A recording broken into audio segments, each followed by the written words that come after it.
Hello दोस्तों, मैं नितेश तिवारी आपके लिए लेके आया हूं एक नई वीडियो। तो आज की वीडियो में आपको बताने वाला हूं कि इनकम टैक्स में जो 1 से लेके 7 तक आईटीआर है, 1 to 7 तक आईटीआर, उनके बारे में बताऊंगा वन बाय वन करके। तो आप देख रहे हैं आईपी करियर्स। अगर आपने अभी तक मेरे YouTube चैनल को सब्सक्राइब नहीं किया है तो मेरे YouTube चैनल को सब्सक्राइब कर लीजिए, साथ के साथ बेल आइकन दबा दीजिए।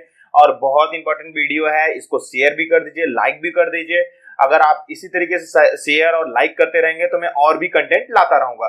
तो मैं सबसे पहले आपको बताता हूं आईटीआर 1 से लेके 7 में कैसे कैसे कौन सा आईटीआर आपको फाइल करना है। दोस्तों बहुत इंपॉर्टेंट है, आपको आईटीआर फाइल करने से पहले आपको आईटीआर के बारे में जानना। तो दोस्तों मैंने यहाँ पे लिख लिया है आईटीआर 1 से लेके 7। फिर सबसे पहले मैं आपको दोस्तों बता देता हूँ, जो 5 से लेके 7 तक आईटीआर है वो कंपनीज के लिए है, एलएलपी के लिए है। एंड ये जो इंडिविजुअल एंड प्रोप्राइटर्स हैं या किसी भी तरीके के इंडिविजुअल पर्सन को छोड़ के जितने भी बॉडी कॉर्पोरेशन है उनके होते हैं ये। आप देखिए यहाँ पे मैंने लिख भी दिया है कि फॉर ये फर्म्स, कंपनी, एलएलपी एंड जो ये ट्रस्ट वगैरह होते हैं इनके लिए होता है 5 से लेके 7 तक। ठीक है, अब मैं बात करता हूं आईटीआर 1 की। दोस्तों आईटीआर 1 किसके लिए होता है, मैं आपको यहाँ मैंने लिख दिया है। आईटीआर 1 होता है पहली बात तो इंडिविजुअल के लिए। इंडिविजुअल का मतलब वो अगला फर्म नहीं है या अगला जो है उसकी कोई एलएलपी नहीं है, इस तरीके का। अब दूसरा इसमें क्या है कि कौन से जो सैलरी पर्सन है, मोस्टली जो सैलरी पर्सन है वो इसके अंदर कवर होंगे, और जिनकी अदर इनकम है वो इसमें कवर होंगे। लेकिन दोस्तों इसमें एक कैप है। कैप का मतलब ये 5 सोर्स ऑफ इनकम, जो हमारे 5 सोर्स ऑफ इनकम होते हैं उनकी कुल इनकम जो है वो 50 लाख से ऊपर नहीं होनी चाहिए। अगर आपकी 50 लाख से कम की इनकम है और आप सैलरी या other source of income gain कर रहे हैं तो आप यहाँ पे आईटीआर 1 फाइल कर सकते हैं। कई लोगों का क्वेश्चन है कि सर अगर मैं यहाँ पे कोई इंटरेस्ट भी मिल रहा है या मुझे किसी भी हाउस प्रॉपर्टी से मुझे उसका हाउस प्रॉपर्टी से जो है मेरे को क्या कहते हैं रेंट वगैरह आ रहा है तो वो भी ले सकता हूँ। बिल्कुल ले सकते हो, आप आराम से ले सकते हो। लेकिन ध्यान रखना कि सिर्फ एक प्रॉपर्टी का मतलब एक प्रॉपर्टी का रेंट का ही आप ले सकते हो इसके अंदर। दूसरी चीज ये है कि आपको यहाँ पे एग्रीकल्चर इनकम आप ले सकते हो, लेकिन ध्यान रखना जो एग्रीकल्चर इनकम आप ले सकते हो 5,000 से ऊपर की नहीं होनी चाहिए। ध्यान रखना एग्रीकल्चर इनकम भी आप आईटीआर 1 के अंदर इंक्लूड कर सकते हो, लेकिन वो 5,000 से ऊपर नहीं होना चाहिए। तो आईटीआर 1 सैलरी पर्सन के लिए है, प्लस ऐसे पर्सन के लिए है जो पर्सन हमारे, और ध्यान रखिएगा सैलरी पर्सन जो इंडिविजुअल है वो इंडिया का रेजिडेंस होना कंपलसरी है। अगर वो एनआरआई है तो ये फॉर्म नहीं भर सकता है। सर एनआरआई है तो उसके लिए कोई और आईटीआर है, बिल्कुल वो उसके लिए दूसरा आईटीआर है।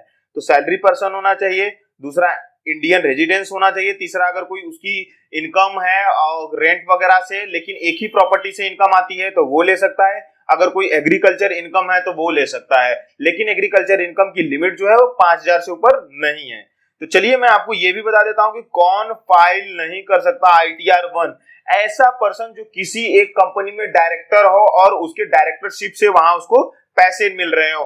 ऐसा भी होता है कि एक डायरेक्टर एक आदमी कई कंपनियों में डायरेक्टर होता है, तो ऐसे पर्सन का भी आप नहीं ले सकते हो। ऐसे पर्सन जो कि इन्वेस्ट किए हो इक्विटी शेयर में, अनलिस्टेड इक्विटी शेयर वगैरह में किए हैं, वो भी ये आईटीआर नहीं फाइल कर सकते हैं, आईटीआर 1 नहीं फाइल कर सकते हैं। अब इसमें मैंने लिखा नहीं है जो पार्टनरशिप फॉर्म चला रहे हैं उनके जो पार्टनर्स हैं वो भी आईटीआर 1 फाइल नहीं कर सकते हैं। एलएलपी के पार्टनर और डायरेक्टर एंड कोई भी नहीं कर सकता। अब मुझे सर कंफ्यूजन ये हो गई कि हम लोग तो नहीं कर सकते आईटीआर 1 के अंदर, जबकि तो हम इंडिविजुअल है, तो हमारे लिए कौन सा आईटीआर है। वेट कीजिए, वो भी मैं बताता हूं, वीडियो के साथ जुड़े रहिए। आई होप कि आईटीआर 1 आपको समझ में आ गया होगा। अगर कहीं कोई कमी होगी जरूर कमेंट करके बताइएगा।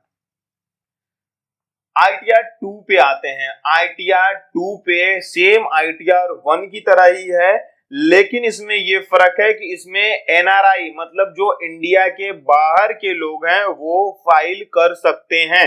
जो आईटीआर 1 की कमियां थी आईटीआर 2 में दूर हो जाती हैं। दूसरी चीज ये है कि इसमें आप जो आईटीआर 1 में था कि एक प्रॉपर्टी मतलब एक हाउस के ऊपर आप नहीं ले सकते हो अपना, मतलब इनकम अगर एक प्रॉपर्टी के अलावा दूसरी प्रॉपर्टी से भी इनकम आ रही थी तो आईटीआर 1 के अंदर वो इंक्लूड नहीं हो रहा था, लेकिन आईटीआर 2 के अंदर आप आराम से इंक्लूड कर सकते हैं। और आप इनकम फ्रॉम कैपिटल गेन भी इंक्लूड कर सकते हैं। और ये एनी एनआरआई मतलब कोई भी एनआरआई इसको फाइल कर सकता है, मतलब एनआरआई भी इसमें आ सकता है।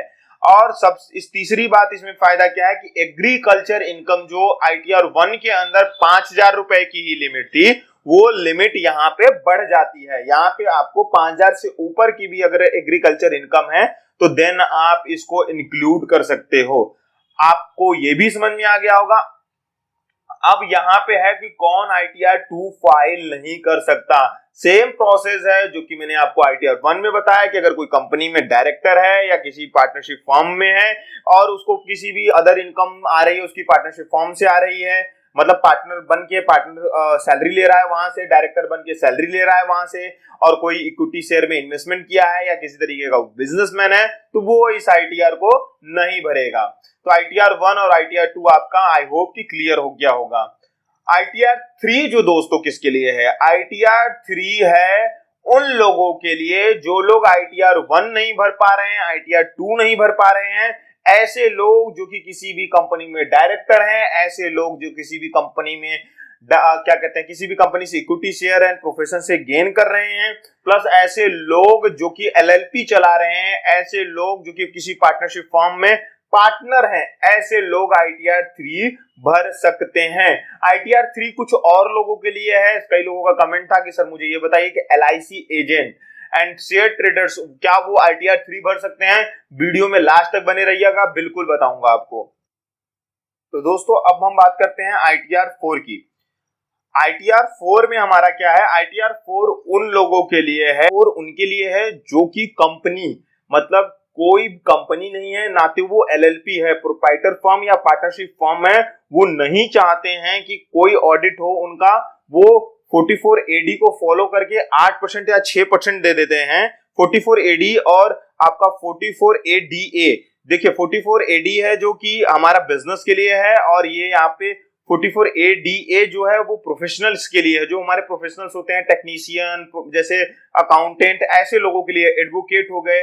और 44 एई जो है वो हमारे ट्रांसपोर्टर के लिए है। तो अगर आप चाहते हैं कि 44 एडी एंड 44 एडीए एंड 44 एई पे वीडियो चाहिए तो वो भी मुझे कमेंट करके बता दीजिएगा। लेकिन मैं आपको बता दूं कि अगर आपकी इनकम 2 करोड़ से, मतलब टर्नओवर जो है आपकी वो 2 करोड़ से कम है, और आप चाहते हैं कि किसी भी सीए से मैं बिना ऑडिट कराए और प्रेजेंटिव बेसिस का मतलब यह है कि बिना कोई एक्सपेंसेस बुक किए मैं मान लूं कि मेरी कुल टोटल टर्नओवर का 8% आपको दिखाना है, कुल टोटल टर्नओवर का 6 या 8% आपको दिखा देना है, और उसके बेस पे आपको कोई भी खर्चे अलाउ नहीं किए जाते हैं, और आप आईटीआर 4 इजीली भर लोगे। छोटे मोटे जितने भी बिजनेसमैन है वो आईटीआर 4 भरते हैं, जितने छोटे मोटे बिजनेसमैन है वो आईटीआर 4 भरते हैं। आईटीआर 5, 6, 7 जो है वो LLP and partnership firm and आपका जो ऑडिटेड फर्म्स हैं, जो आगे बढ़ जा रहे हैं, ऑडिटेड अपना ऑडिट करा रहे हैं, उनके लिए है। लेकिन यहाँ पे क्या है, इस पे आपको कोई भी वीडियो चाहिए होगा इन टॉपिक के ऊपर तो आप जरूर बता दीजिएगा।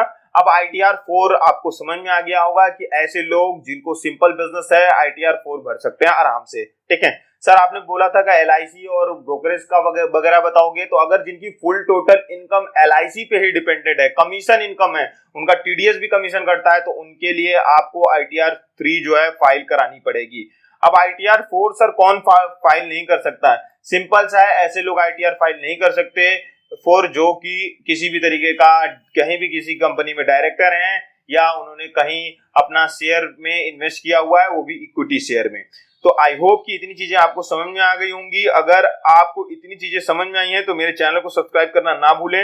अगर आपको डिटेल वीडियो चाहिए, एक आपका जो मैंने 1 से लेके 4 तक आईटीआर बताया, 5, 6 और 7 की डिटेल वीडियो चाहिए तो आप चैनल को सब्सक्राइब करिए, साथ के साथ कमेंट करिए, तो मैं नया वीडियो लेके आऊंगा। आई होप कि इतनी चीजें समझ में आई होंगी। अगर कोई भी प्रॉब्लम होगी तो आप मुझे कमेंट करके बताएंगे। मिलता हूं नेक्स्ट वीडियो में, तब तक के लिए टेक केयर, बाय।